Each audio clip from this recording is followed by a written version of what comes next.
Hi.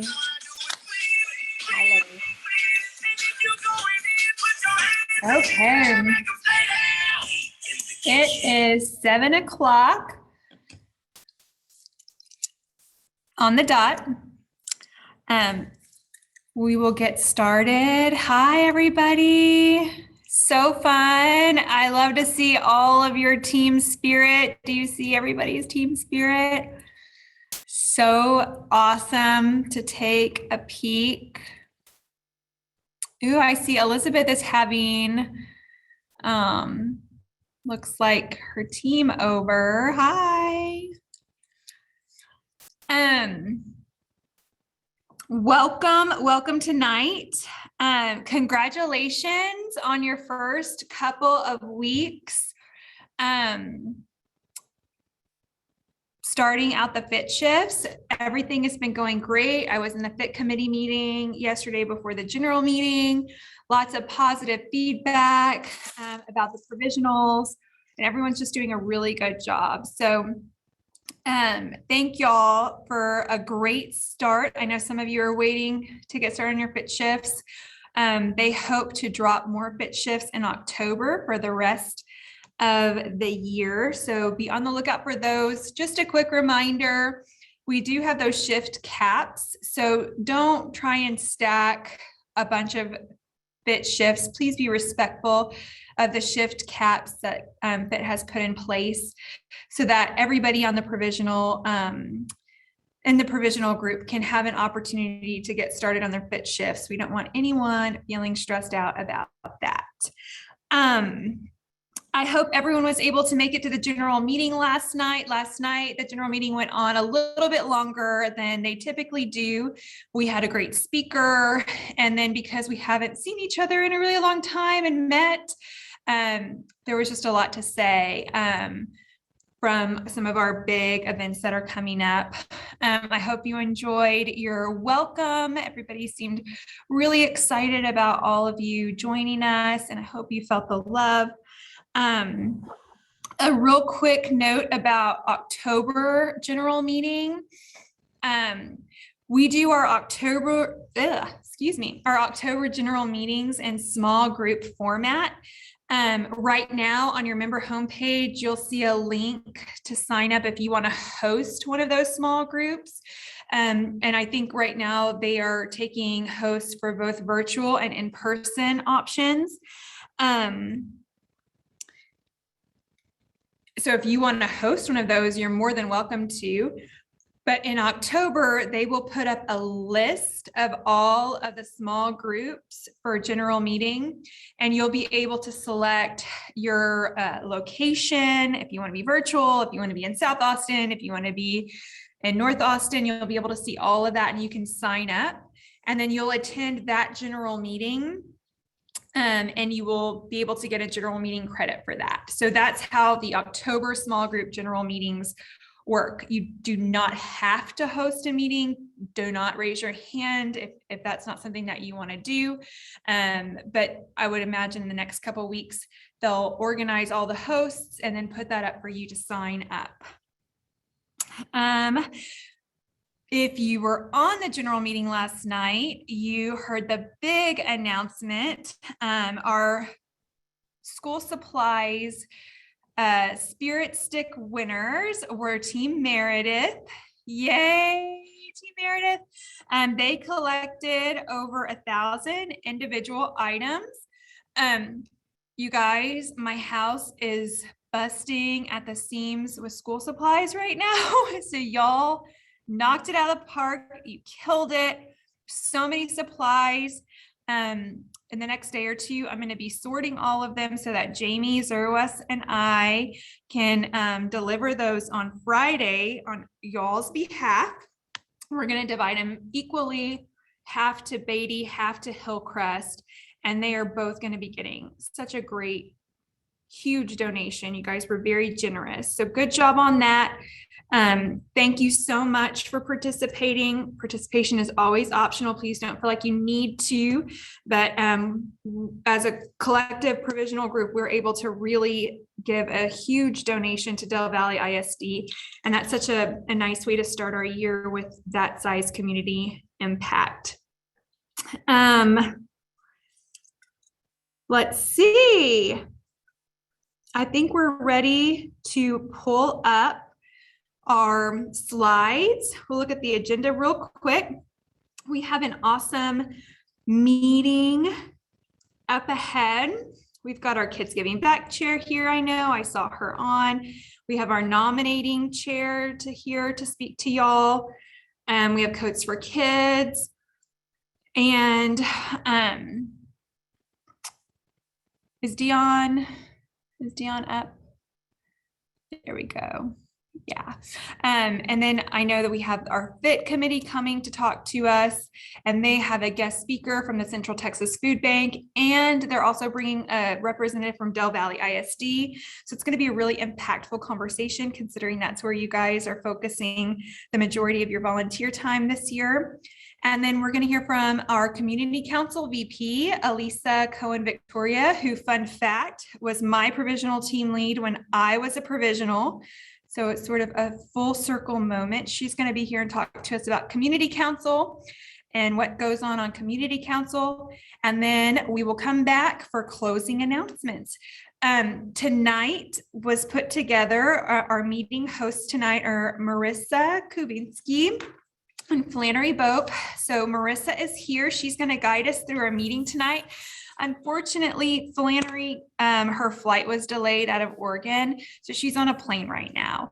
So these ladies are the first team leads to go and host a meeting. So great leadership on that. And then special shout out to Marissa, who has chosen to go tonight alone and lead us, and she's going to be fantastic. So I'm going to turn it over to Marissa.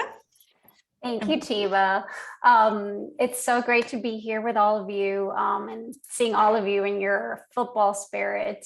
I am wearing my Miami Dolphins jersey. I'm originally from Miami, so I'm definitely cheering for the Dolphins. And I think they're the still only undefeated team to have no losses in the season. So I do also have my daughter's pom-poms for the Longhorn, so that's who we root for on Saturdays.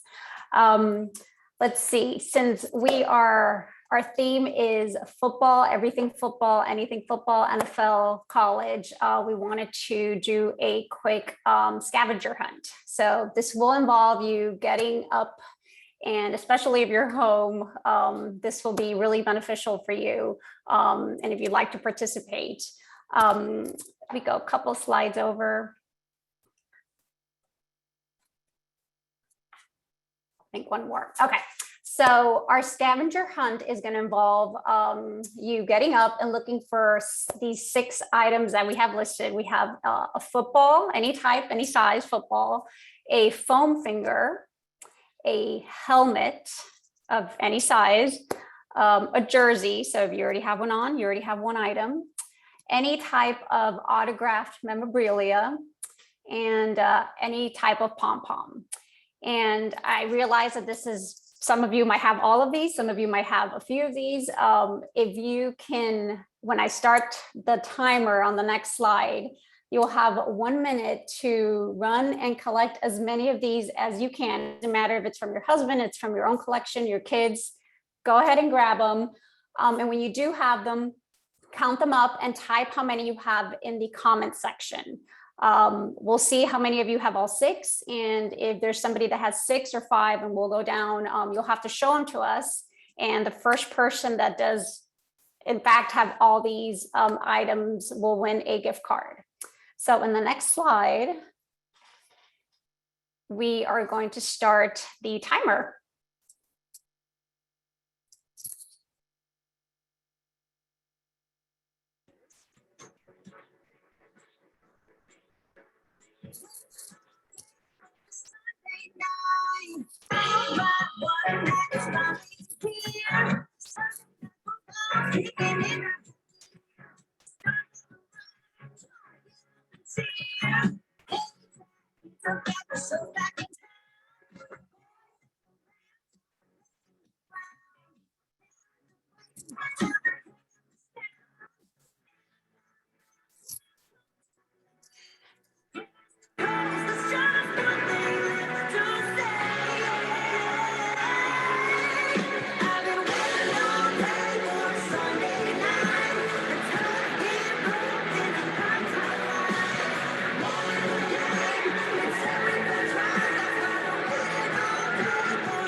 Okay.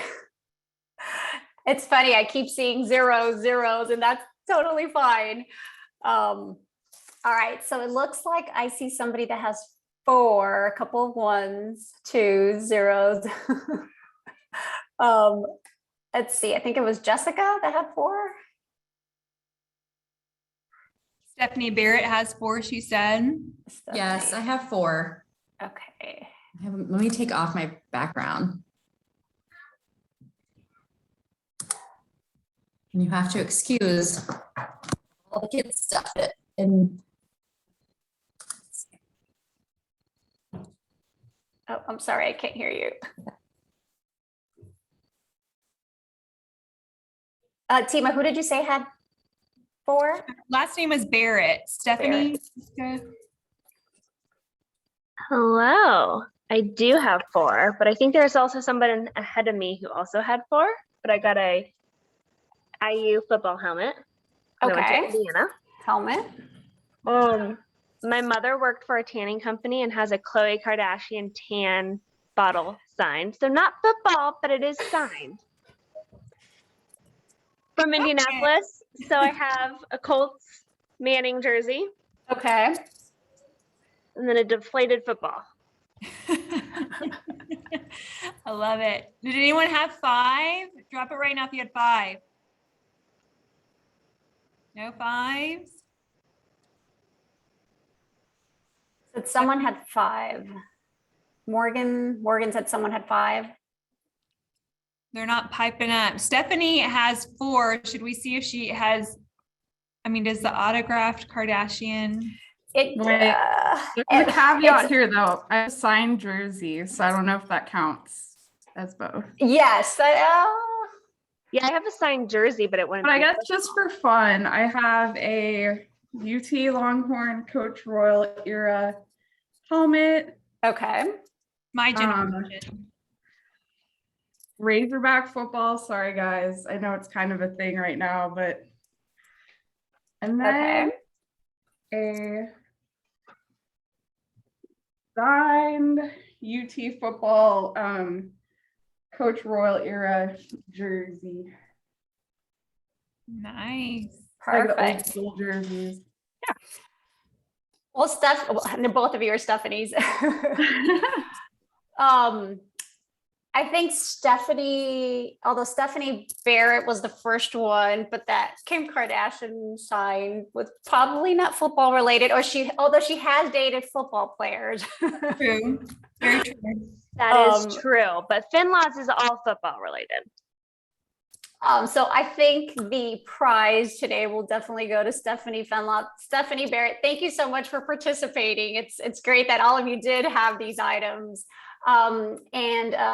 Stephanie, you will get from me after the meeting a gift card that I will email you. It's from a locally women-owned company called Frankie Jean. I don't know if anybody's heard it. It's this really cute shop that they're all very Austin-y. They have baseball caps and pennants and apparel and prints, a lot of just ATX, Texas gear, not particular to any team, just, a good stuff to wear, especially if you're living in Austin. So thank you so much for participating and for everybody for wearing your shirts and your backgrounds or anything football related. This was a great little icebreaker. Thank you. And you're welcome. I'll send that to you after the meeting. Okay. And I think we're going to go ahead and get started with our first speaker. And that is going to be Elizabeth Andrews from, she is our Kids Giving Back chair. Yeah, absolutely. Thank you all so much for having me to this meeting. I'm going to pretend like I'm a provisional with y'all. I actually, even though Austin's my home league, we were living overseas when I was finally old enough to be a provisional. And so I never got to do it here. And I'm super jealous. Y'all are going to have an amazing year and I'm super excited for you. So if you already heard me talk a little bit about Kids Giving Back last night, feel free to put some questions in the chat or whatever. But I'm going to explain a little bit about who we are, what we do, and also thank you guys for this amazing drive effort that you guys have put in for our first annual Fit Back to School supply drive. And I'm hoping that this is gonna be something we can do every year. You guys knocked it out of the park. So what is Kids Giving Back? The Kids Giving Back mission is to promote the development of volunteerism in children affiliated with members of the Junior League of Austin. So what does that mean? It means all children and young people of all ages and of all relationships to Junior League of Austin members.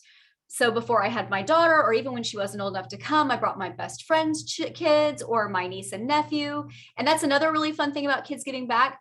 This is a great opportunity for our sons and our nephews and our brothers and all of those things to see what we do and work with us, actually volunteering alongside us in league opportunities. So Kids Giving Back is also a member benefit that the Junior League is able to offer to you. So it's a natural extension of our mission statement, our vision statement, and our commitment to community outreach. It's loosely modeled after the partner agency Generation Serve, which is a highly sought after volunteer opportunity for kids and families to participate in meaningful community service projects. And the awesome part is that these are in-house Junior League partners and Junior League signature impact programs that our young people can serve and learn to really love volunteerism in that way. So it's an opportunity for all members. And this is another thing that I love about Kids Giving Back, is that Kids Giving Back is one of the only Junior League of Austin projects that offers engagement to members and the children affiliated with members at every stage of your Junior League career. So you guys as provisionals are absolutely welcome to participate, to bring the children that you guys love, and that will carry through your active membership as well as through your sustaining years. So it spans our entire experience with the Junior League of Austin. So what we do, Kids Giving Back activities are typically held at least once each month, and we work to support each Junior League of Austin signature impact program, and that includes Kicks, Coats for Kids, ACA, FIT. We're trying to touch all of them. So Kids Giving Back is also working with community partners to meet other needs in the Central Texas community. And this year in particular, we are working to increase the visibility of volunteer together opportunities and shifts. And they are those that offer an opportunity for Kids Giving Back children to serve alongside their Junior League members in traditional Junior League of Austin shifts. So volunteer together, I'm gonna stop back, ladies. This has been a long Zoom day. Volunteer together shifts provide a great opportunity for our children to catch the vision of volunteerism by serving alongside of us in our placements and as part of our standard Junior League of Austin responsibilities. So what's coming up? We have a really packed fall. You guys have helped absolutely make this back to school supply drive a smash hit, and we're so grateful for that. That collection event for the general membership will be continuing through this Friday, and we'll make another round of donations to the partner schools this week. They're already so grateful for what we've donated, and you guys, they're going to be so excited what we have to offer. Then the next thing that we have coming up is right away next Monday. So this is a partnership with Kicks, and that will be Monday, September 20th from 4 to 6 at the CIC in the Common Studio. So when you're upstairs in the Junior League area, it's that big open room. that all the offices wrap around. And that night we will be sorting socks and shoes by size for our Kicks mainspring shoe distribution. And the kiddos will also have the opportunity to color notes of encouragement to include in each shoebox. The registration link for that event is live, and this is a smaller one, so there's not quite as many spots. So if you want to jump in, grab it and come. And then October and November, we are pairing 2 awesome opportunities together. This year, we're doing a coats, candy, and costumes drive. So in addition to our Coats for Kids coat drive, we will also be collecting Halloween candy for Treats for Troops and gently used Halloween costumes for Costumes for Kids. And if y'all haven't heard of Costumes for Kids, it's an amazing nonprofit started by a 12-year-old girl here in Central Texas. And we are super excited to support her efforts and have her as a mentor and example to our Kids Giving Back young people. So donations are going to be accepted at several collection points around Austin, but our collection event will be at the CIC on November 6th from 10 a.m. to 12. We'll have some refreshments and some activities, and COVID permitting, we'll have the option for contactless drop off as well as some in-person stuff. So we're staying light and flexible with all of that. And just so you guys know, the Kicks event on Monday, by doing it in the common area studio, we are able to have the kids at different tables and minimize contact. And then the refreshments, we're going to hand those so that the kiddos can take them out the door with them. And then additionally, we're working with Coats for Kids to hold a Kids Giving Back specific coat sort night. So that will be in December, the week before the distribution day, and those details are still coming out. But please note that this is a great opportunity for some of the older kiddos. There's going to be an age minimum for this particular event, and it's going to be 8+. But we're excited because it'll be an opportunity for us to serve right along with our children and for them to get a little bit more of an idea of kind of the life cycle of a coat and of their donations and how their volunteering in that moment really impacts Coats for Kids in the grander scheme of this project. So we have more things coming up, but that's just what's happening this fall. So is there anything, are there any questions that you saw, Tima, that I need to make sure that we answer? There was just a question about the ages. And so I just noted that in the shift descriptions that you'll say what ages. While we're talking about Kids Giving Back, this question came in today about what credit will you get if you participate in a Kids Giving Back shift.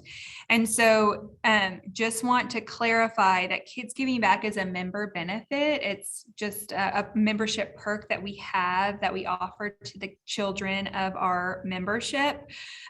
So when you participate in a Kids Giving Back event, it's, unless otherwise noted, there's been a few exceptions in the past. It's just for membership engagement. It's not for credit. But the Kids Giving Back events are awesome and definitely worthwhile to get your kids involved. And be sure to, you guys, the name I think sometimes is a little misleading for some of our young people. So Kids Giving Back, again, is all ages. So if you've got high school students in your life that need to be able to get volunteer credit, we're making sure that they can do that right here in the junior league and that they can get that exposure to the projects that we're working on. So we're spanning all the ages, and we will make sure that if there is an age limit that we make that clear. The Monday night event is great because if they can color, they can do those notes of encouragement, but this is also like pairing up the right size sock to go into the right shoebox. And it's a smaller school, so we don't have a ton that need to be done, but it's great for the littles. And the ones that are on the older side, we're working on some opportunities for Kids Giving Back children to volunteer even with ACA. So that's another one of those that, depending on the volunteer opportunity, we'll make sure that the appropriate age is called out for that. So keep an ear out, and keep an ear out for those volunteer together shifts. They're going to be noted. Whether it's an ACA shift or whatever, if it's a volunteer opportunity, a volunteer together opportunity, those are ones that you can't get credit for. So let me be specific about that. So if you're going to your ACA shift and you choose one that's indicated as a volunteer together opportunity, that's still your ACA shift. So those are different from Kids Giving Back hosted opportunities and events. So when you see one of those, if you're signing up for a Signature Impact Program shift that's required, and it happens to be volunteer together, you do still get credit for those towards your member requirements. So thanks so much, ladies. I know y'all have a lot of awesome things to do. I don't want to take up any more time, but thank you and have a great rest of your evening. Thanks, Elizabeth. It's great to hear all these opportunities that, not only for us, but for our kids, whether there are children or niece or nephew, cousins, that there's just opportunities for kids, just like for us, to volunteer. Next, we're going to hear from Courtney Dickey, our nominating chair. Hello, everyone. So thank you to those who were able to join last night's general meeting, where I got to talk about nominating. I'm excited to kind of explore a little bit more with each of you, maybe a little bit slower pace, since I know that you're all new to our organization. I want to make sure you really understand how we select our leaders in the Junior League of Austin. Next slide, please. So we have, in what we consider leadership positions, there are multiple tiers. We have the board of directors, we have executive appointments, and then we have in-league positions and community placements. For those executive appointments and the board of directors, those positions are kind of what we consider the leadership roles. They are the vice presidents of councils, they are chairs of standing committees like the provisional chair or the Christmas affairs chair. They are different roles on the board of directors that may not necessarily have a committee. So for example, our parliamentarian bylaws or our recording secretary. And there are probably about 200 to 250 of those positions. And they are selected in two different ways. They are either nominated by the nominating committee or they are appointed by the executive committee, which is about 6 women on our board of directors. So when I walk through this deck, I'm really talking about the 50 or so positions that are nominated by the nominating committee. So who is the nominating committee? They are a group of women who are actually elected by the membership each March. So what we do is we put forth 14 names for the membership to vote on, and 7 of those women will actually go on to be on the nominating committee. They are responsible for creating a slate, or basically a list, for all of these 50 positions and assigning names to them. So basically they do a ton of research, they deliberate, they meet about 12 times just in the fall semester for about 4 hours per meeting to really do some extensive thought and deliberation on the names that they want to list on the slate of candidates. They create the slate by going through leadership interest forms, which we'll talk about, as well as leadership recommendation forms and just their own experiences. So as you can imagine, these 7 women that end up on the nominating committee, they're elected because a lot of people know them. They've served on different committees with them. They've seen them in leadership positions. They have a longer tenure in the league. And so they're really able to bring all of those experiences to the nominating table to say, hey, I've worked with her. She's done awesome work. Man, she'd be incredible in this role. So all of that information is taken into consideration when creating the nominating slate. Next slide. Here is this year's nominating committee. So I am Courtney Dickey. I am the chair, but I am non-voting. So I truly just get to facilitate the conversation, make sure everyone is, on task, that we're completing the assignments that we have each week, that we're actually making progress, because we do announce the slate in January. So, we got to make sure that we get through the list by the end of the fall semester. I do have a sustaining advisor. So she is a sustainer who has been tapped to advise the nominating committee. She's Sarah Valenzuela. She's fabulous. She is a former president of the Junior League of Austin. She's the former nominating chair of the Junior League of Austin. And she's also non-voting. And then the 7 voting members are the women listed here. And so they are who I have the joy and the privilege of working with over these next 3 to 4 months. Next slide, please. So when I talk about the 50-ish positions, these are them. So these are actually the nominated positions of the greater leadership opportunities in the league. These are the 50 nominated positions. So you can see here, we've got at the top, the board of directors. Those are all of our council vice presidents. So for example, Tima is the provisional chair. Tima reports into our membership development vice president. So that's how we get provisional work to the board table. You can also see we have roles like the recording secretary, the bylaws parliamentarian. We've got 2 members at large on our board, and then technology chair, and lots of important positions on that particular council. And then you have a lot of committee chairs. And so that's kind of that third chunk. So a Christmas affair chair, provisional chair, general meeting chair, Codes for Kids chair, diversity, equity, and inclusion. We're super excited to have that as a nominated position this year. And then you have the nominating committee. So like I said, we will put 14 women up on the slate for the nominating committee, and 7 of those will be elected to actually be on the nominating committee. We have ODI attendees. So that's Organizational Development Institute, which is a conference put on by the Junior League of Austin. And so when we think about who our representatives will be on behalf of, it's a conference put on by the JLA, which is the Association of Junior Leagues International. And when we decide who will go to represent Austin, we do it by the nominating committee actually selects those women. Next slide, please. Here's the timeline for this fall. So those leadership interest and recommendation forms that I was speaking of, they went live on August 6th, and they will actually be due on September 17th, which is this Friday. So it comes up really quickly.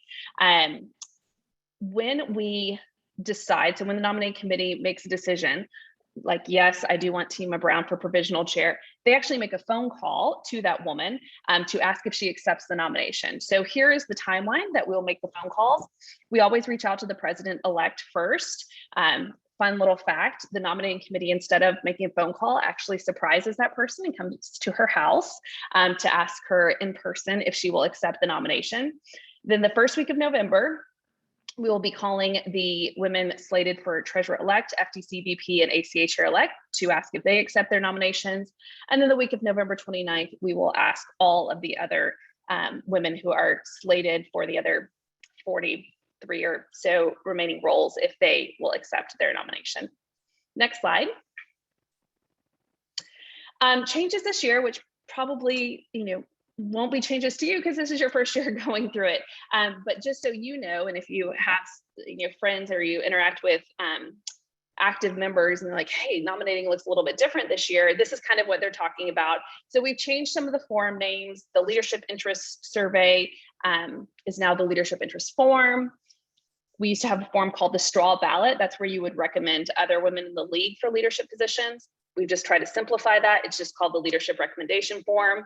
We now have position descriptions as well as eligibility criteria. So on your member homepage, you will see a link to complete the leadership interest form and leadership recommendation form, but you will also see position descriptions, which is an attached document, as well as those eligibility requirements. This is the first year that both sustainers and provisionals can recommend leaders, and we're really excited to extend that opportunity to all of our membership.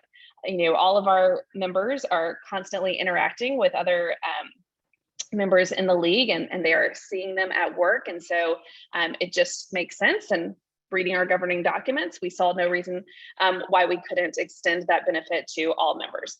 And then finally, this is actually the first year that provisionals can submit their name on a leadership interest form and say that they are interested in leadership. Again, just reading our governing documents, there was nothing prohibiting it. I do encourage you to look at those leadership eligibility requirements, which are attached to your member homepage, because there are some positions that do require you to have been an active member for 1 year or to have been an active member for 2 years. So for those particular roles, provisionals are not eligible, but there are other roles listed where those are not the requirements. So we encourage you to throw your name in the hat if you are eager to take on a leadership role early in your junior league career. Next slide. Transparency when calls will be made, again, no difference to you, but we actually used to make phone calls on a rolling basis, and you never knew when the phone calls were going to be made, and people would kind of ask each other like, hey, have you gotten a phone call from nominating? Do you think that they're done making phone calls? And I heard they're meeting today, so I'm going to stick close to my phone. And that was just a lot of, just a lot of whisper game that just didn't need to happen. It was a little bit disruptive. And so we just thought, let's just put that on the calendar. Let's just be very clear about when we'll be making the phone calls. As I mentioned earlier, this is the first year that the DEI chair will be a nominated position. We're really, really excited to give that role the exposure and the credibility and the importance that it deserves. ACA decorations and ACA merchant co-chairs are going to be listed on the leadership interest and recommendation forms, but those names will actually be given to the executive committee to appoint with all of the other 150 or so, 150 to 200, I should say, executive appointed leaders, simply because as you look at the list, we don't have any other subcommittee chairs that are nominated. And just due to timing, it's a benefit to our Christmas Fair program to have the executive committee go ahead and appoint those women earlier than later. And as I mentioned earlier, the nominating committee will not announce its slate until January. So we thought it was in the best interest to go ahead and move those particular positions to executive appointments. And then finally, just transparency about the process. So that goes into the next slide. So while the nominating committee will spend many, many hours over I keep saying fall semester, it's just the easier terminology and how my brain thinks, but they will spend the fall talking about candidates and researching their profiles and poring over the leadership interest and recommendation forms. And they will bring you a well-informed slate. It is not the only way to be nominated for one of the nominated positions in the Junior League of Austin. So I just want to be very clear that the nominating committee recommends leaders, but it does not select leaders. The membership selects leaders by their votes. So although a slate will be announced in January, if as a member, you still want to be considered, you can get 10% of the active membership to sign a document, which needs to be turned in 2 weeks before the March general meeting. And if you do that, then your name will also appear on the ballot for consideration for that particular role. So just really important to know that we do very much care about what the membership wants. The membership's vote is important, and at the end of the day is what really matters. So there are multiple ways to be nominated. Next slide. And that's it. So if you have any questions, I don't want to run too late, but this is my email address, so nominating@jlaustin.org, and I would be happy to answer any questions. Tima, anything coming through chat that you want me to answer? I don't see any questions, Courtney. Thank you so much. Okay, you're so welcome. Thanks, everyone. Hi, thanks, Courtney. Bye. Okay, next up, we will be hearing from Sharon Morgan, our Coach for Kids chair. Hi, everyone. I'm Sharon Morgan. I'm the Coach for Kids chair for this year. So first and foremost, welcome to the Junior League. We're so excited to have you. And I'm excited to talk you through, I know I've spoken to provisionals, let's see, I guess, a week or so ago, a little while ago, briefly. And then for any of you that were on the general meeting yesterday or the day before, gosh, y'all, time is just getting away from me. Anyways, I'm excited to go into a little more detail with you guys and answer any questions that you have. So next slide, please. All right, so just to kind of reset and take a little bit of a longer time to explain, hopefully many of you have been familiar with Coach for Kids. It's a program that is now in its 35th year, which is really exciting. And we have for a very long time had some great partnerships. And those partners are Jack Brown Cleaners. They actually started the Coach for Kids program a long time ago. We also have iHeartRadio Austin. For quite some time, it was just KVET. And then last year, we expanded that to all of the iHeartRadio partners or radio stations here in the Austin area, which is very exciting because it improves our reach. And then we also have the TV partner with KView. So this year we are targeting to get 35,000 coats out to all of the kids in Central Texas. So we typically will do about that number in a normal year. Last year we did about 28,000. And so this year, in honor of our 35th year, we're gonna, really go for it and try and get back to that 35,000 number. Right, next slide, please. All right, so I just wanted to take a minute and kind of give you guys a little glimpse of what Coats for Kids was like in the past. So again, we have 35 years of history, which is just incredible. And the way that it works, and some of this is true again this year, and some of it has been changed, and I'll get into that in a minute. But every year we have community members for several weeks. They will be focused on what we call our community-wide coat drive.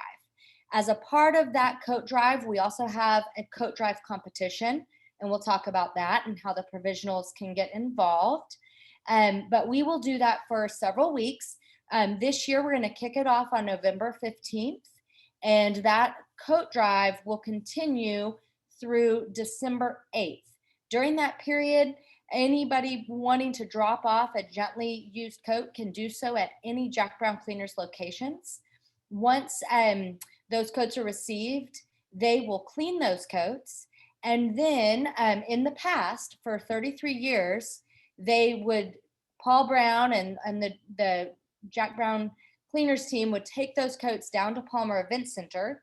And then the Junior League, that's where we were, staged, we would take over, and we would help to sort and get those coats sized and ready to go so that they could be put out onto a shopping floor. And we would have, on one specific day during distribution, and this took place from 86 to 2019, we would have that dedicated distribution day where community members could come down and they could actually shop the floor with a volunteer and select their own coat. And we have not only had it at Palmer Event Center, but Del Valley Elementary School has been a longtime partner of ours and has been another site where we will take coats over to Del Valley, and we work very closely with their staff and their team to also distribute coats specifically in that community. And then one year we even had a mobile site, and that was a really neat and special year because it actually did snow, not like snow that we had in February, but it did snow a little bit on the day that we did that mobile site in the Runberg area of Austin. One other thing to note is during the sorting week, and this is something we'll carry forward this year, during that sorting week, we have community volunteers and our Junior League members help to sort and size and just get those coats prepared for that distribution day. And it's a huge undertaking because we literally are putting our hands on 35,000 coats, but it's really neat to see, to see the whole process and see how it all comes together. So that's how Coats for Kids has gone in the past. And I'll talk about how it's going this year. Next slide, please. So now, and some of this we did last year, and some of it has changed a little bit from last year, but we of course needed to adjust the format. So last year, we could not go back to Palmer Event Center, and instead we utilized our Community Impact Center to do all of the sorting of the coats. So the coats were still cleaned at, people still collected and dropped those coats off at Jack Brown Cleaners. They still cleaned the coats, and then they brought those coats to the Community Impact Center, and we took over the downstairs parking garage. So if you've been to the CIC and had a tour, or if you've seen, there's a driveway right when you pull onto Bluffstone, there's a driveway off to the right, and it kind of goes down the hill. That takes you down to the 00 parking garage. We took that over, and that's where we set up to sort and organize and get the coats ready to shop. And what we did last year, and we'll do it again this year, is we shopped for pre-orders. So we worked with AISD, Del Valley, and then we also put out a general order form where we collected through a Google form, we collected all this information, and we were then able to export that and create labels. And we literally had the names of, last year we had 8,000 coats that went to AISD. We had about 2,500 that went to Del Valley. And then we had some additional orders that went out the door through what we call our general order form. But we literally shopped and hand selected coats for every single one of those kids that put in an order. which was a really neat experience. So while the kids couldn't shop for their own coats, we got to personally shop for their coats, and we give them, lots of selections to make, of course, their sizes and that kind of thing. And we also give them an opportunity to say, I really want a coat that looks like Frozen. So we would shop the floor that we had already sorted and sized and find that coat that would work specifically for that kid. So really neat experience, despite not getting that hands-on experience with the community members themselves. And then the way that we distributed those coats is we first, with AISD, we worked with their warehouse team, and we had packed up all those coats into boxes, labeled them classroom and school, and then they came and picked all those coats up and took them directly to the schools. And we're going to do that again this year. AISD really feels like this is the best way for them to get the most amount of coats to the most amount of kids. And then with Del Valle, last year we did Del Valle in the same manner. This year, Del Valle wants to execute a drive-through distribution at the high school. So it's very exciting. We've never done this before, but we're really excited to work with that team. And while we will still shop the pre-orders for them, we will then take all of that down to the high school, and the families will come and pick their coats up that we have already shopped for them. They'll come by and pick them up. And during that day, which is December 11th, we will also have a drive-through community fair. So there's, an opportunity for us to give out books that we've collected through Book Spring, potentially have COVID testing or COVID vaccinations available. So we're still working through what all will be offered during that community fair, but we're really excited to have a hybrid, really, of an in-person experience and a pre-order experience. And then we will also have our general orders. So this is where any individual that's outside of AISD or Del Valle can put an order in, and we will pre-shop those coats and they can come pick them up directly from the Community Impact Center. And then finally, we also work with, it's called Community Coats, but it's nonprofits from around Central Texas that they will put in a bulk order, and we will then pull that bulk order and they will come and pick those up from the Community Impact Center as well. So lots of ways that we distribute these coats. And this year we're very excited to be trying a couple of new things. So next slide, please. Okay, so some key dates. Real quick, November 15th is when the coat drive will kick off. Then from the 15th through the 3rd is the coat drive competition. And I apologize, we should actually say it ends on the 2nd, because we will make that announcement on the 3rd for all the coat drive winners. We do a fun event at Rudy's Barbecue off of 183 on December 3rd. And then the citywide coat drive, so Jack Brown Cleaners will continue to accept coats all the way up until December 8th at any of their locations. And they'll just continue to bring those to the CIC, and we will sort them, size them, and continue to distribute those coats. And then, I've put on here the dates that we're targeting to have the different schools pick up their coats. Or for Del Valle, we will be going there on the 11th.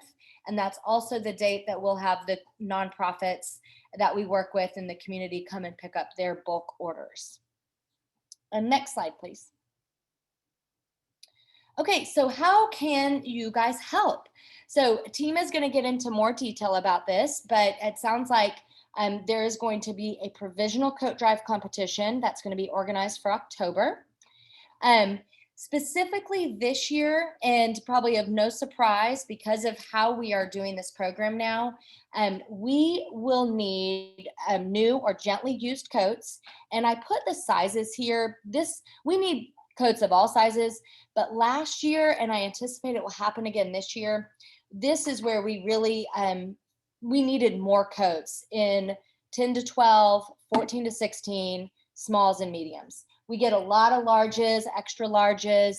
We have a lot of infant coats, babies and toddlers, but these sizes in particular, and because we're doing pre-orders with schools, this is where we will see a big need.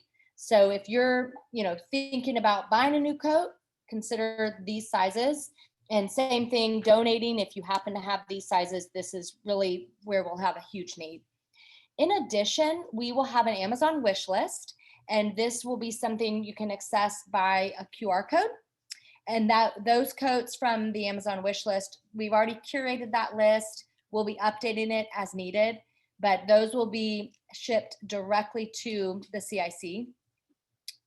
Of course, you can purchase a new coat and bring it to the CIC at any time. We'll have bins in the lobby, so you can donate a new coat, and we don't have to send the new coats to be cleaned through Jack Brown.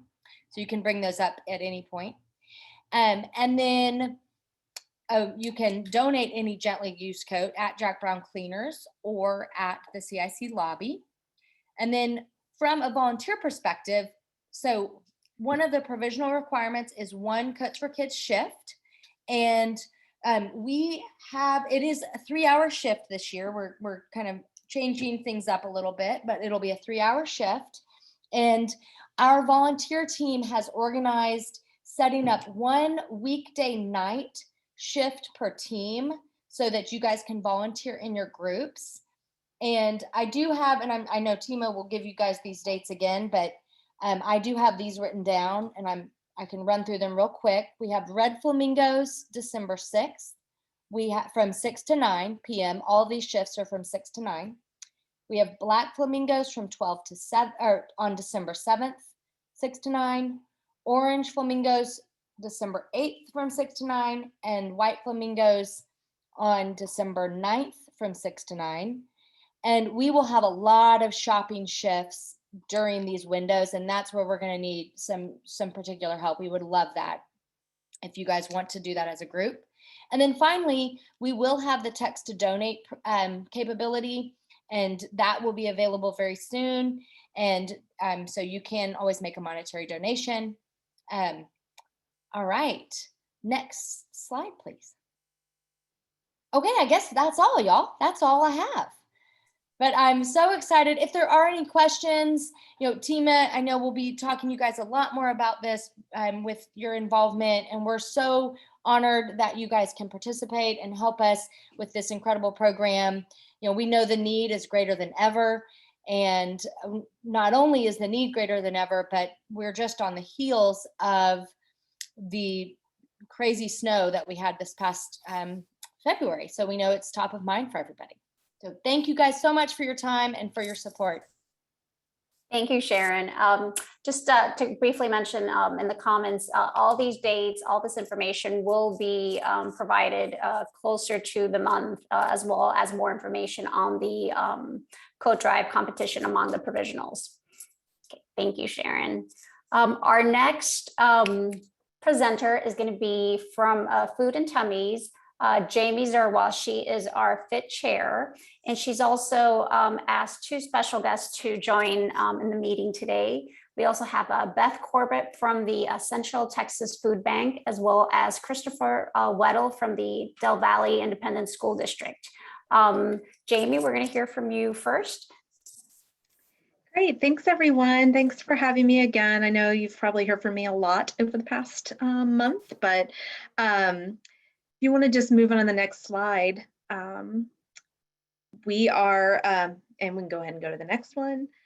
I just wanted to kind of talk about the impacts of hunger and poor nutrition again. I think Beth and both Chris are going to go into this even more, but essentially, if kids don't have the proper nutrition over the weekend, what we're seeing is that they don't start learning again until Wednesday. So that new hunger cycle then begins on Friday for these children. So next. You've seen our FIT mission and vision before plenty of times. So again, what we're doing with FIT is working with these schools to help eliminate weekend hunger and educate the children and parents about how to promote nutritional health. Okay, next slide. We wanted to give you guys a couple of our menu examples if you haven't been able to do a pantry shift yet, just to kind of see what we're passing out to the kids. Everything that we give has to be shelf stable. And so what we try to do, we do 2 proteins, a fruit, a veggie, a snack, some kind of grain like cereal or oatmeal, and then a milk. And so this is kind of a well-balanced meal or snack. And again, it has to be shelf stable, so we're limited on what we can provide. But sometimes if we have different events, we like to give away fresh fruit and sometimes fresh veggies as well. So this is just what is in our backpacks that we're giving out to our to the children. Okay, and then next slide. I just wanted to give you guys a couple helpful hints and reminders as you're doing your fit shifts, as you're about to sign up for some fit shifts. Just always remember to read the shift descriptions thoroughly. There's always the information about who you should contact, what to expect, what you should wear, that type of thing. So make sure you read those shift descriptions very thoroughly, as well if there's any emails from any of the fit actives about your shift, specifically the delivery ones, make sure you read those emails thoroughly. And then communicate. We all know things happen. If for some reason you can't make a shift, let the shift lead know. We need to know things happen. And that leads to, you know, just a little reminder that if you do no show to a no show, no call, like you don't let anybody know that you're not coming, you will be required to do an extra shift. So instead of having 15 credits, you'll now be required to do 16. And then just a little tip, if there's questions about a specific shift, reach out to the shift lead that is listed on the description. Their name, email, and phone number are listed on those shifts. So that's the best person to reach out to regarding any specifics.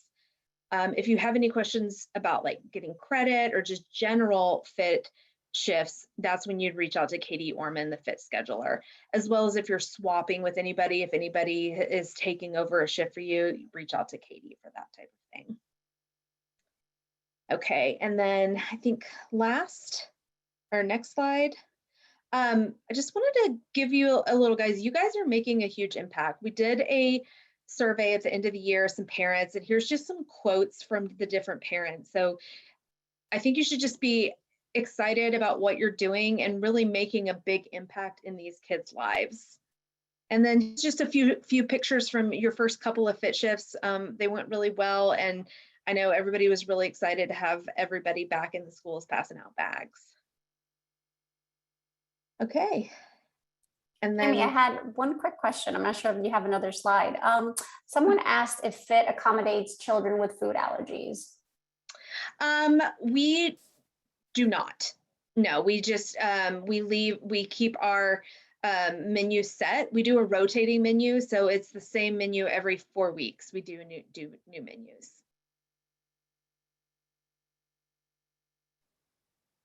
Okay, I see the fit scheduler email is just fitscheduler@jlaustin.org. Okay, yeah, I think that's it. The next slide is just, again, the FIT program would not work without you guys. You guys are the ones that are packing the bags, passing them out, and doing all the hard work, and it's very much appreciated. So we really appreciate everything you do. I wanted to be pretty quick because I really want you to hear from Beth and Christopher. So I'm going to go ahead and just pass it on to Beth, if that's okay, Marissa.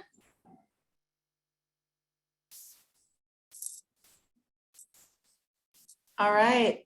Hey, y'all. I think this is now my 3rd year at the food bank and my 3rd year joining this meeting. I serve as the Director of Advocacy and Public Policy for the Central Texas Food Bank. So I'm essentially our lobbyist, but I do a number of other things. And I'm thrilled to be here. I wanted to let y'all know my provisional year in the junior league was the 1st year of the FIT program. So that's how old I am, just FYI. Y'all can jump ahead. Today I wanted to, can we jump? Do I need to do it? Okay, there we go. I wanted to give y'all just kind of a big, broad overview of what, hunger is looking like right now in our region. Last year, our food bank was serving about 300,000 people a month. We're estimating about, shy of 500,000 people in our region are struggling with food insecurity. Food insecurity, I think the simplest way that I explain it is it's folks who don't know where their next meal is coming from. They're not necessarily sure how they're going to feed their families. So we're looking at about 1 in 6 folks in Central Texas and about 1 in 5 children. So it's certainly a higher rate for kids. And for the record, we serve 21 counties across this region, just so y'all can know. We can jump to the next one.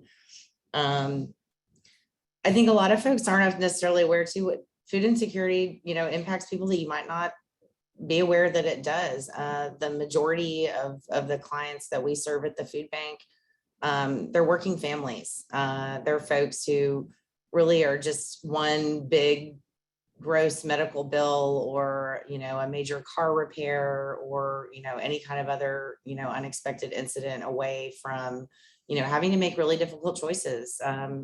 Do I pay for food for my family or get the medical care we need? Can I cover my rent this month or can I feed my kids the way that I would like to? So, just keep in mind, like the face of hunger is not necessarily always what you think. And a lot of the folks that we're serving and folks who need help in our community here in Travis County don't qualify for other assistance. They rely on the food bank and they rely on awesome organizations like the Junior League and the FIT program to help them get by. We can jump to the next one. This was a snapshot I thought y'all might like to see. This is the data that we have pre-COVID for food insecurity rates in Travis County in particular. About 12.8% of the population just in this county was struggling with food insecurity. And we can jump again. Trying to move fast for y'all. And this is what child hunger in our county looked like pre-pandemic. Again, roughly 50,000 kiddos, we're struggling with this issue. As Jamie mentioned, there are a whole lot of impacts that are associated with food insecurity for kids. And we estimate the funding needed or the money needed to really plug that meal gap is about $90 million. So it's a real thing, even in our very, relatively affluent community here in the Austin area. We can jump again. Here we are sort of moving into the pandemic era, how things shifted for the food bank. For those who are interested, this photo was the first major distribution that we did in March, I think, or early April, through the model that we all have had to pivot to, right?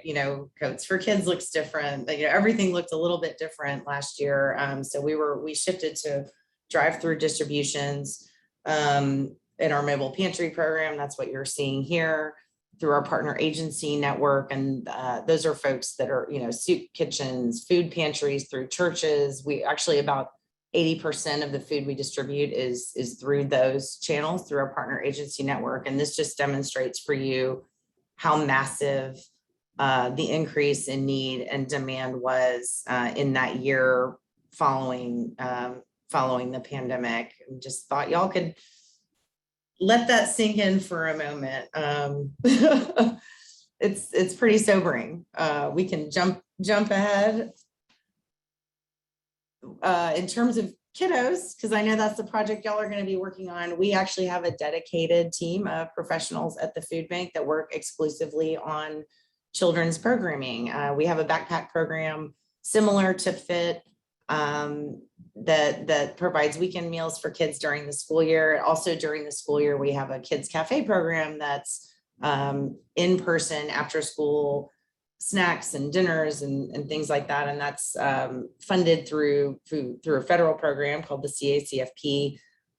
Summer meals is a big piece of the work that we do in conjunction with a lot of school districts around the area. That's funded through the summer food service program. And we work pretty much around the clock. Our kitchen team, our distribution team, we're we're making sure we're getting those meals out to kids in the months that they're not in school. And, you know, some of this programming isn't available for them. And we can jump again. Again, just to give you all an picture of how things have shifted. And I stuck this in here just because it's near and dear to my heart and kind of part of what I do, you know, in terms of advocating for changes, advocating for shifts in some of this programming and you know, some of the federal and state dollars and how they're being spent.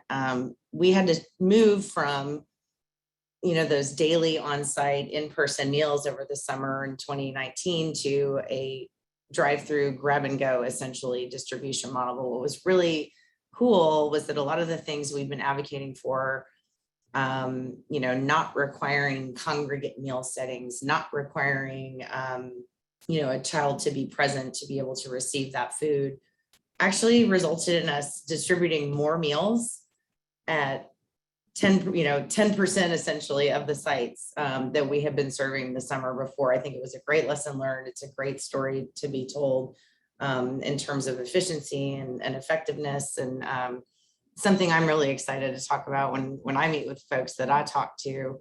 And then this last summer, we did kind of a hybrid model. You know, there were some places in our service area that where the in-person, you know, services really were needed and necessary, and making sure that the kids who weren't able to participate through that other program were able to get the food that they needed when they weren't in school and there weren't other programs available. We can jump one more. This is what we're looking at for our after-school meals this year, in addition to our backpack program. We're going to be at 19 sites. Well, we are now at 19 sites, 10 more coming up here. And so we're kicking it off, rocking and rolling, despite all the continued changes that keep getting thrown at us. I know all of us on this call have experienced a whole lot of fluctuation in the last 18 months. With the food bank, we keep shifting and pivoting like everybody else here. But this is our after school meals plan for the next fiscal year. And then we can jump again.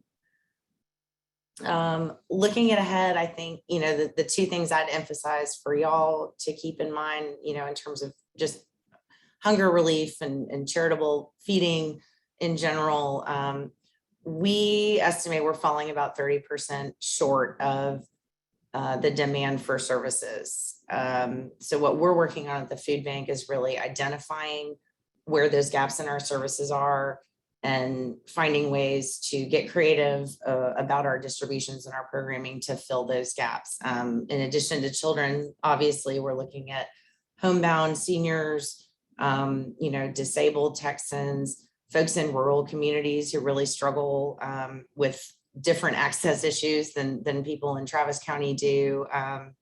Believe it or not, active duty and veteran members of the military. So we're doing a number of things, making a number of changes to make sure that we're trying to fill that shortage in terms of demand. And then one more, I have one more. How you can help. In addition to the awesome volunteer work you're going to be doing this year with the FIT program, you're always welcome to come out and volunteer with us. We have really fun shifts. Actually, I've done one or more than one, and in all of them, we have a full service industrial kitchen. We have gardening and gardening shifts available for those of you with the green thumb. That is not me. And you can help in what I do in advocating, you know, to raise the voices of our neighbors in need. And so please feel free to reach out to me. I'm on the next slide. Oh, thank you. I see everybody saying they like volunteering with us. It is fun. We play music. So my contact is on the next slide.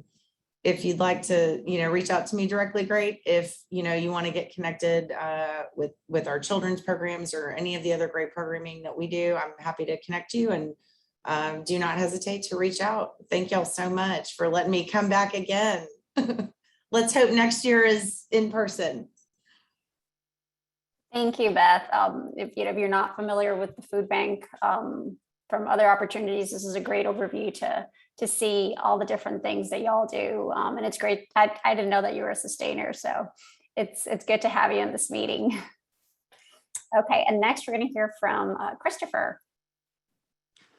Yeah, good evening, everyone. I'm Chris Weddle, Executive Director of Communications at Del Valley ISD, and so I oversee all of our communications, but also our parent liaisons, which you all work very closely with at the 2 campuses where we have FIT. And I don't have control over this, right? So somebody has to go to the next one. So just to share a little bit about Del Valley ISD, a lot of people don't really know where we are, but we're part of Austin. So we're the southeast part of the city and out into Travis County, where the airport is. If you go to the next one, we have probably need to get a better map, but this one shows kind of our area. So we have the airport right in the middle of our district. Circuit of the Americas is in our district. And the 2 schools that FIT is at is Beatty and Hillcrest, which are the 2 schools that are actually in Austin. They're off of Riverside and then William Cannon. So that's just kind of a little bit about where we are.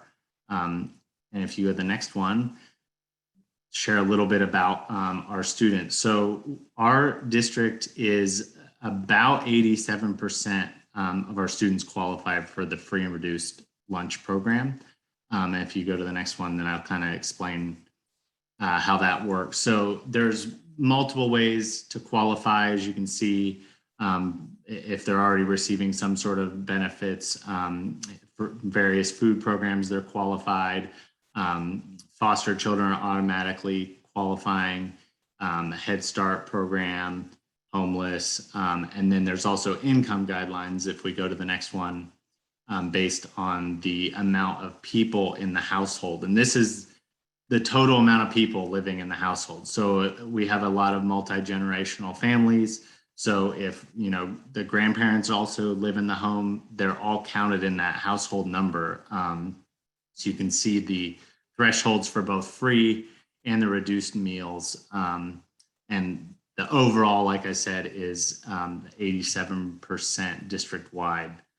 So if we go to the next one, I think it repeats it shows some of the school data.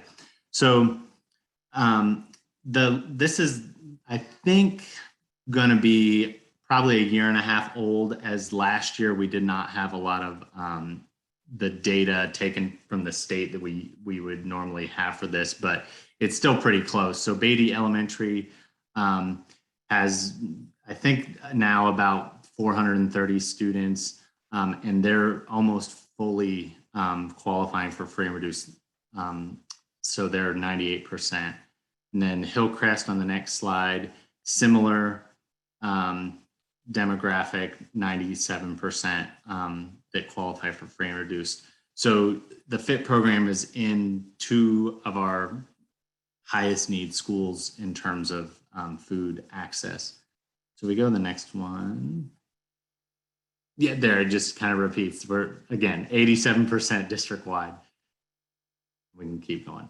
So as was shared earlier, hunger has a huge impact on learning. And like the survey said, parents are very appreciative of what you all are offering to our students.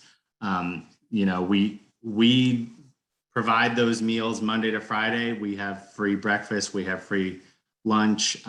If our students are participating in an after-school program or athletics, they also receive an evening meal. So we're providing that, Monday through Friday, but FIT really comes in and brings that, the bridge to the next week for a lot of our families. And, we're very, very grateful for that. We can go to the next one. Kind of just, again, repeating what all the research shows, if we keep our students fed with nutritious food, we know they're going to be more successful in school. That's what it comes down to, and that's what you all are helping us to do. We can go on to the next one.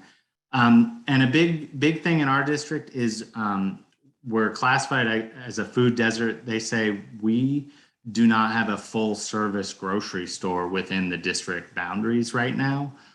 So a lot of times it comes down to what we have here on the slide. If what's available may not always be the most nutritious, but it's what's right there. You know, we have a Sonic across the street from our high school, but we don't have a full service grocery store. There's no HEB or anything like that within our district boundaries right now. So a lot of our families are having to kind of make that choice that they are either going to get what's easily available, or they can many times have to take public transportation or find transportation to a grocery store. So we can go on to the next one. So you all, you know, really providing a lifeline. And the last year has been obviously for everybody unbelievable. And you all stepped up with everything that happened, from being remote learning for 6 months to the winter storm. The FIT program actually kind of expanded last year and partnered with our meal distributions for our remote students at sites, not just at our 2 schools where you've historically been. So you were able to really spread across the whole district to provide food to an even bigger group of students that had a need. During the winter storm, you know, we were closed for about 2 weeks. We had some of the highest power outage and water outages in the Austin area. You all provided water, you provided the food bags still, and we as a district worked to get that to our families, even though we weren't doing any learning for 2 weeks. Our focus was on making sure that the families were taken care of. And that's kind of where the next slide is. You guys really, like, you showed how much you care about our community, and just, I can't even describe the last year, how much you all were able to help our families that already have a need, that with everything going on, that need amplified even more. So we can't say it enough that how much we appreciate your partnership with our district. So I think that's the last one. Yeah, well, so I know we're not able to do this right now. We're hoping to be able to have you all back in our buildings soon. I think this was my first year here. I'm going on my 3rd school year here. So this is our superintendent at one of the FIT, I don't know if they were called a rally, I can't remember, but really fun event at Beatty where our superintendent even, you know, got to dance with some of the kids. The kids loved, I think she was dancing with the donut or something, because, you know, they always wanted to pick the unhealthy food. But anyways, we just are really appreciative of everything you all have done, and the last year really stepped up even more to help our families. So again, just thank you. And then also huge shout out also for the school supplies. I actually didn't realize that we had those coming, so that's exciting. And we're looking forward to getting those out to our students. So thank you very much. This, like I said, you're part of this, even though you're not doing things at the high school. Last year, that on the beginning of the school year of the senior year, we had 100% of those students that started that school year with us graduate. So we're very, very proud of our students, and also for you all being a part of this extremely unique partnership with Del Valle ISD. And then I was also going to just shout out, I know one at the beginning, the football reference, the Hoosier. I'm from Indiana. I did not go to IU, however, but I don't see a lot of people from Indiana down here, so I thought I'd shout that out. And then I saw somebody that in the chat that was a social worker at a school. We have some openings, so we have a social worker in all of our schools now. So feel free to look up Del Valle ISD if you're looking for some positions with some amazing students and amazing staff. So that's all. Thank you, Chris, for joining us tonight. It's great to hear the importance of this partnership with with the Junior League. I do have one quick question that came through, not in the chat, but over on my end. Wanted to hear your thoughts on how the housing market is impacting the school district and these families and. Yeah, so we work with a demographer on a lot of things, which is planning, long-range planning, schools, tax rate, everything. And, we are being told that the demographics are changing. We are still in the process of gathering this year's free and reduced applications. So I'm not sure what that looks like, but we're anticipating seeing a demographic shift with Tesla coming in that's right in the middle of our district. Obviously, housing prices are extremely high compared to where they used to be. We have Easton Park in the middle of our district that is, I think the price point there is now well over the 500s. So we haven't seen it yet with students, the demographic change, but we're anticipating that it's probably going to be pushing some have to go farther away. And, unfortunately, we're not going to really be able to do a lot with that to help families, in that sense. But we know that it's obviously going to be a struggle for a lot of our families, the changing times in the area. So I don't know if that answered the question. It did, thank you. If nobody else has questions, I just want to thank you and Beth and Jamie for joining us tonight. And let's see, we've got one more speaker. We've got Elisa Cohen Victoria. She is our Community Vice President. Hi, thank you so much. Can everybody hear me okay? Great. Well, first of all, I just want to say thank you so much for having me this evening. And it looks like I'm kind of closing out the evening, and I know everyone is probably exhausted and tired. And it also seems like some other people have already done part of my presentation, so we can go through this really, really quickly. But just on behalf of the board, I am just so excited to see so many people here on the call and engaged, and that this is a spotlight for tonight.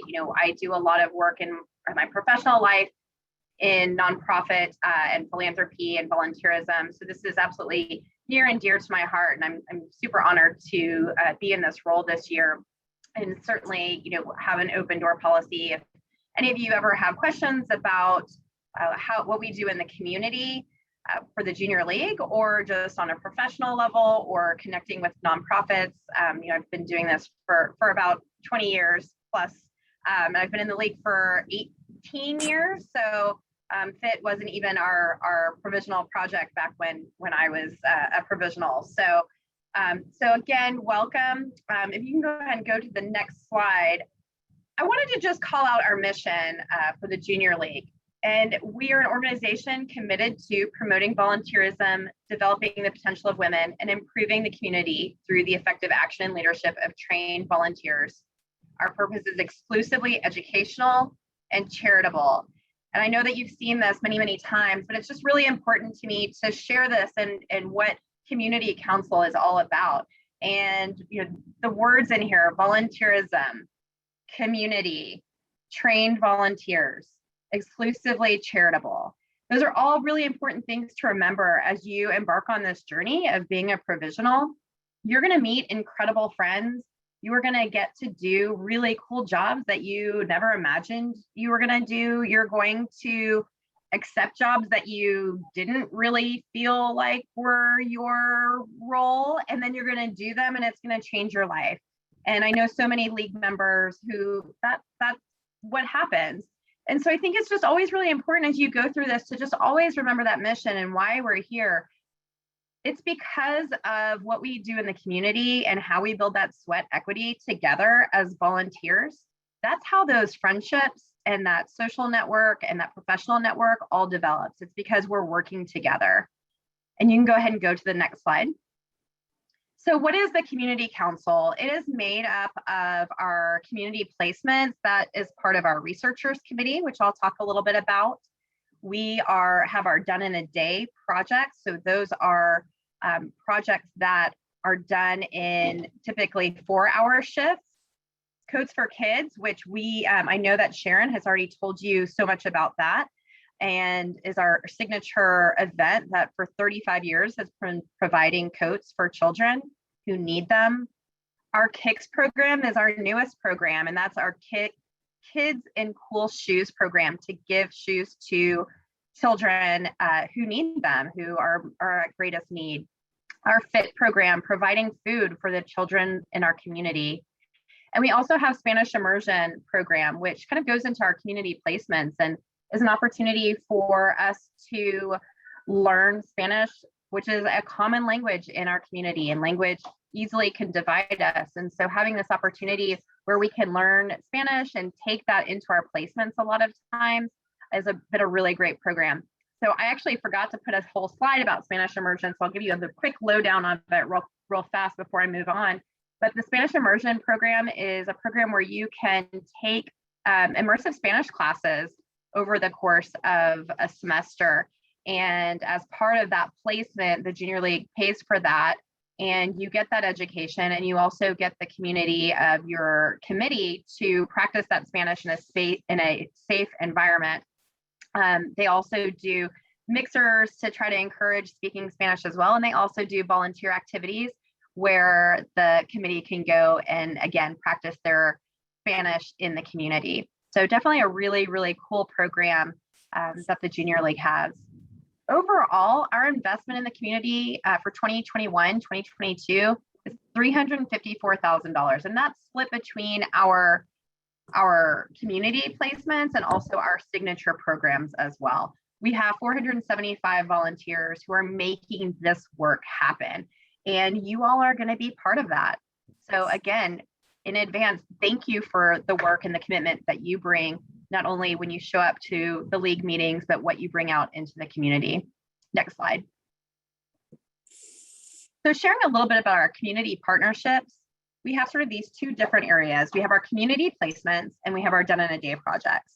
So our community placements, that is a year-long placement that Junior League members will be placed in for their year. So as part of Junior League, you're in a placement for 1 year. So the great part about that is if you're not in your favorite placement, or it's stretching you a little bit too far, or maybe it was too easy, you're done in 1 year and you go on to your next placement. And so we're continuously training, continuously growing, continuously, a lot of times, sometimes in those easier years, what you're actually bringing to the table is helping to train someone else who doesn't have that experience. So that's why those community placements are so important. We have year-long placements. They're either concentrated in fall or spring, or they might last for an entire year. That would be from September to May. Those placements are 50 hours of total volunteer time, and they are a recurring commitment, meaning that you're going to the same agency, your same role throughout that whole commitment. This year, we have partnered with 30 different nonprofits. The way that those nonprofits are selected each year, they go through a researcher's process. So there is a researchers committee in League who takes applications. We just completed our application acceptance process, so our deadline for applications from new or from any nonprofit agency closed last week. And so all of those applications will now go through a very thoughtful process that goes from now through February. And it starts with an initial review team made up of leadership and researchers committee leadership to look at those applications. Once they're reviewed at that point, they go into focus groups, and those focus area chairs have committees of researchers who go and do site visits at all of these nonprofit agencies. And they review these applications based on the volunteer experience and what our members are able and willing to do, and what's meaningful for our league members. And then they're also look at kind of the financial contribution. So for that community placement, we give both volunteers and funding. The Done in a Day projects are a little bit different in how we support the community. This is a really great opportunity for new nonprofits to participate in the Junior League. A lot of agencies don't have the capacity to take on 6 volunteers at 50 hours per year. That's 300 volunteer hours that somebody has to manage. And a lot of nonprofits are, bootstrap, and that is a lot to take on. But they still need our help. And so a lot of times for our Done in a Day projects, we have a whole committee of volunteers who are placed there for the whole year, and they get the opportunity to select placements throughout the year that are these sort of one-off opportunities. They're short-term. They can be 4 hours or 8-hour shifts. We do not give funds as part of that. We just have the volunteers. So it might be projects like going to a 5K or a marathon and helping to man the water station. It could be helping to set up for a gala. It could be stuffing packets or creating kits for people that are going to go out into the community. We've done things like stuffing backpacks that will go to people experiencing homelessness. So there's lots of different types of projects. And what's really fun about being on the Done in a Day committee is that you do get to see so many new organizations and so many organizations in one year, as opposed to being kind of tied to one organization. So I've sat on researchers committee. This will be my 4th time this year, and it's definitely one of my favorite placements to really see what that process looks like and how we select our community partners and giving back. Next slide. So Codes for Kids, it sounds like this has probably already been covered, so we can kind of just move through these slides. But again, we're really excited about the kickoff for Codes for Kids and are excited about your involvement in that. Next slide. Kids in Cool Shoes. So this is, as I mentioned, our newest program, and you can go ahead and go to the next slide. These are kind of the by the numbers. These numbers, I actually had to call Rachel Plymeyer, who is the chair of KICS this year, and ask her, I was like, are these the numbers for the last 4 years or the last year? And she said, these are the last, just in 1 year, what we did last year during COVID even, that these are the numbers that this program is already starting to reach. Next slide. So Kids in Cool Shoes, it started 4 years ago. It originally kind of started with help from corporate sponsors. So we would work with corporations to get volunteer groups to come in and help measure children's feet and help us so that we could then purchase the sneakers. And so the funding that they provided is what sort of helped sustain this program.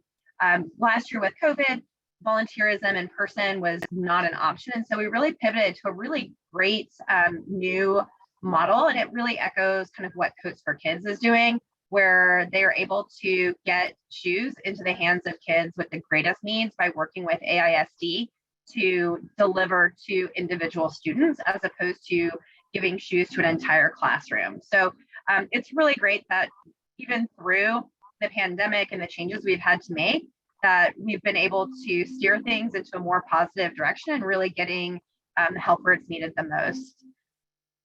Next slide. Okay, so Food and Toys, I will say one more thing about Kids in Cool Shoes. The reason that program is so important is that research has shown that school attendance improves by 44%. Participation in physical activity increases by 72%, and classroom behavior improves by 63%. And that is just by virtue of having the right kind of fit on your feet and being comfortable and having pride and being cared for. So that is one of the really great pieces of that KICS program. Food and Tummies, I think we just heard a great deal. I certainly cannot do it any more justice than the professionals who just spoke before me. So we can go ahead and go through those slides as well. And next. And that pretty much covers community council. There's a lot of great committees that roll up into community council. It's certainly my favorite place to be in the league and why I joined the league. And I'm happy to answer any questions you might have. Thanks, Elisa. I do have one question that did come through in the chat. If somebody has a recommendation for a nonprofit that they'd like to recommend for Done in a Day or a community placement, who should we send them to? Sure. So there, it is all online. I will go ahead and drop those direct links into the chat. Will probably be easiest. But on your member page, there are resources and there's leadership rosters. So that's always a great place to look for who to contact for things. So if you're looking for Done in a Day, contacting the Done in a Day chair, or if you're looking for kind of our community partners, our researchers chair. But we also have on our external site pages that have the full instructions for nonprofit partners. Typically for the community placements that are year round, those applications open August 1st and close August 31st in most years. They might change this a little bit, but it's in that time period when applications are due. Done in a Day takes applications 4 times a year. So those are a little bit easier to get in. For the year-long projects, right now, we're looking at agencies that we will be partnering with for the 22-23 year. So those placements won't start until June 1st if they were selected. So that's kind of how far ahead we are with the community placements, but Done in a Day is a little bit more on a rolling scale. So I will drop those in the chat. Great question. Great, thank you very much. Thank you. And last, we're going to hear from Tima real quick about our September Provisional Community Impact Project. Thank you, Marissa. Good job tonight. Thanks, Elisa, for coming and chatting with the provisionals. I'm glad that you guys all got to meet Elisa. We are in conversations with the community VP, Elisa, for our community impact projects that we're doing monthly. So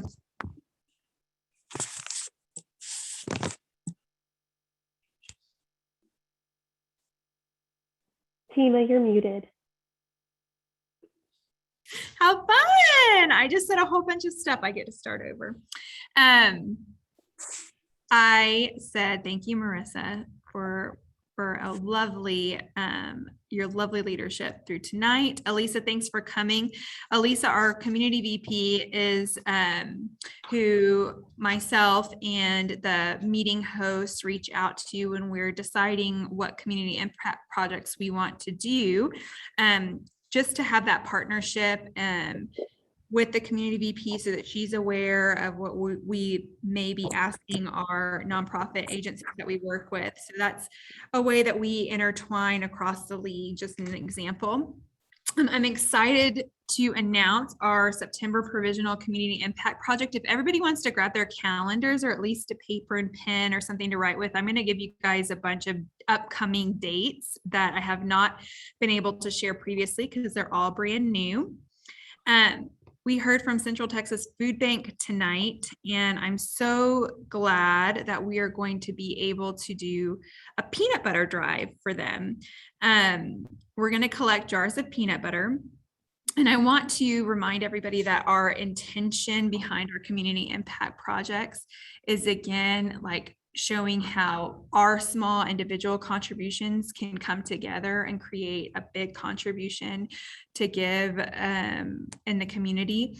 And so just keep that in mind as you are weighing your level of participation in our project. So September, we're collecting peanut butter for the Central Texas Food Bank.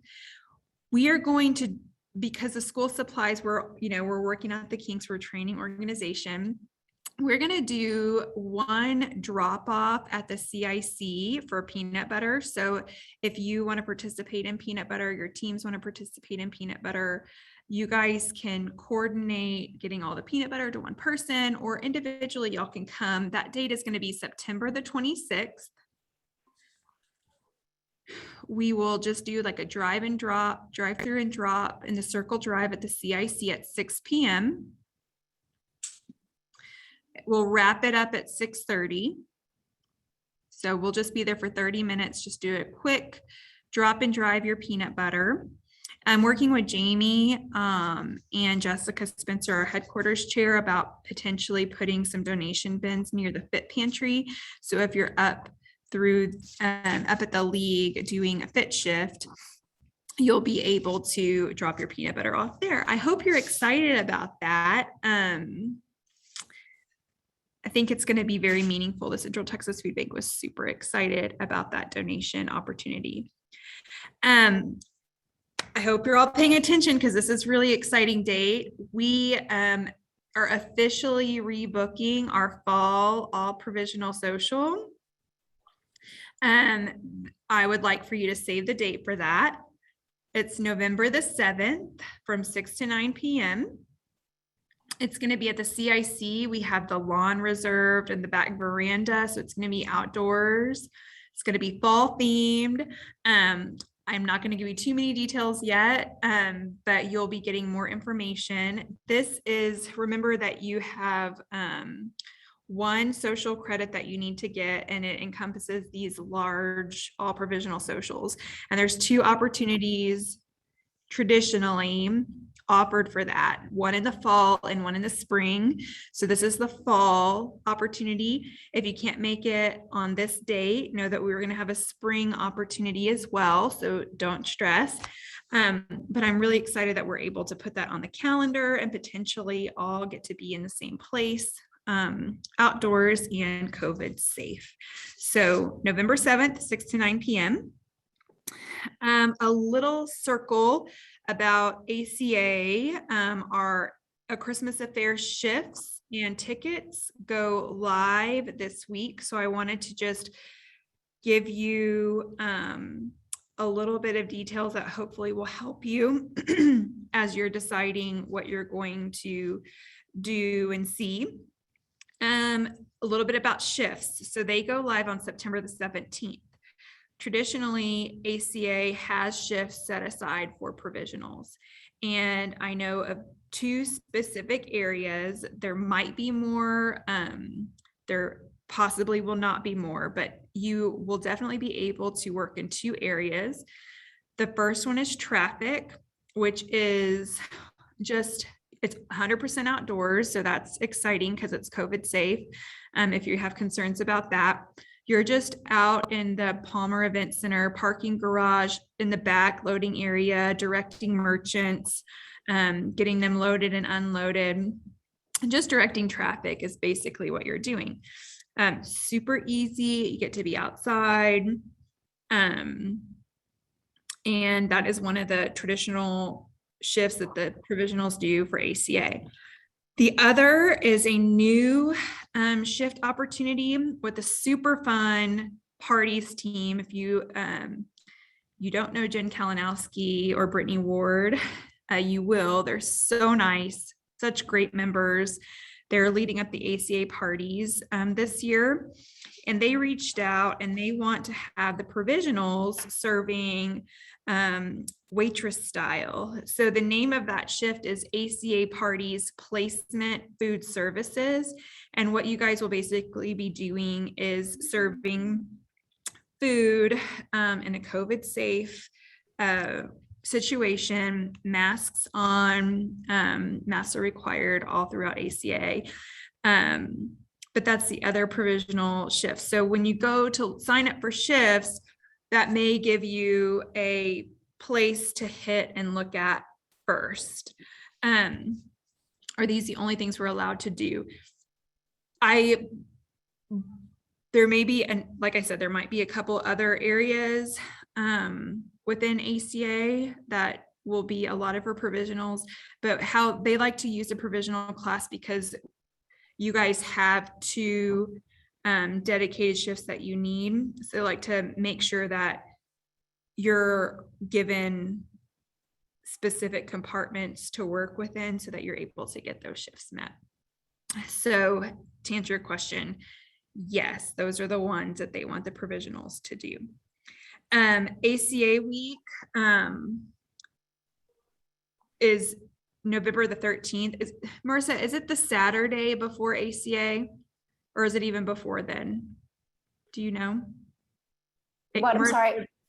For ACA, do y'all like, when does move-in start? Is it the Saturday, the 13th, like the Saturday before the Wednesday?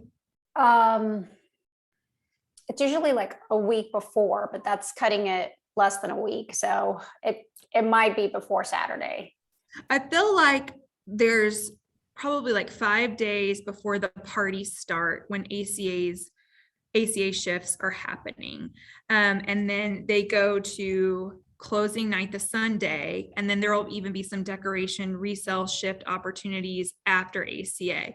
So know that during those weeks, you're going to need to be available to complete your ACA shifts. There are small opportunities, like limited opportunities for people with circumstances like you're having a baby November the 14th. You're working out of town, you have a business trip. I don't know that that's going to be much of a problem as it has been in the past due to the pandemic. But if you know that you're going to be out of town for work, then that is a good, I guess, excuse. If you know that those things, you're going to have a conflict for that period of time in November, then you need to email ACA placement ASAP and let them know that, hey, you have 2 shifts, you're provisional, but you know that this week you're going to be in the hospital giving birth to a baby and at home with a newborn baby. So you're not going to be able to make your ACA shifts. And then they will work with you to get your credits taken care of. I hope you all heard me on that because it's very important. So ACA tickets are also going on sale. I think a Christmas affair is such a fun time for our membership. We all look forward to it, the glitz and the glam and the fun, and it's all for a good cause. I will say traditionally the provisional party favorite is Girls' Night Out. Those tickets go pretty quickly. Lots of provisionals usually attend that, sort of like your initiation into a Christmas affair. With your membership dues, you have a $50 credit that is automatically applied to any tickets, party tickets, market day tickets. You have $50. So that will take away, you have that credited towards whatever tickets that you want to buy. So when they go live, I would start talking within your teams or your Flamingo color groups and see, hey, who wants to go to Girls' Night Out? And you guys plan that to go together. I took a quick look at parties, and I want to say they're also offering, don't quote me on this, an option to have a party like offsite. They did that last year. So did anyone else see that, or am I making this up? I thought I saw that. If that's an option, I would also consider doing that, maybe someone's backyard, and just getting your team together to do that for Girls' Night Out, because that was also a lot of fun last year. I enjoyed that. I had a little group over in my backyard and it was so fun. So don't forget your credit. Take a peek at Girls' Night Out, start getting your teams and your groups on board for that. And then lastly, I want to introduce to y'all. So big round of applause for Marissa for holding down the fort tonight, and Flannery, who is not with us, but did pull her weight. They did all the chasing for the slides and organizing. Such great leaders to go first, and I really appreciate that. I'm going to bring up right now Megan and Jessica, our team leads, Megan and Jessica. They are going to be hosting our October provisional meeting, and they're going to give us details that we need to know to get ready for that. So Jessica, Megan, are you there? Hi guys, how are you doing?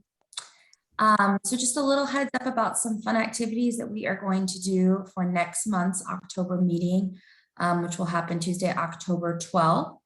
Over the next month, we are going to ask you guys to be on the lookout for crazy gourds. So at the beginning of the meeting, we'll take a little bit of time and we'll do a fun team challenge as you're in HEB or at a friend's house, whether you have team socials over the next couple months.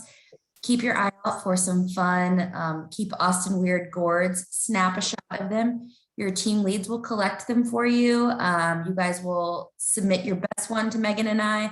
We will show those all to you guys at the beginning of the meeting, and then we will have an opportunity to vote for it and pick the winners at the beginning of our meeting. So just a fun challenge for the next month as they start to pop up at the grocery stores, at your kids' school, all over town. Keep an eye out. The weirder, the better. Yes, and we will be sending out an email with these details.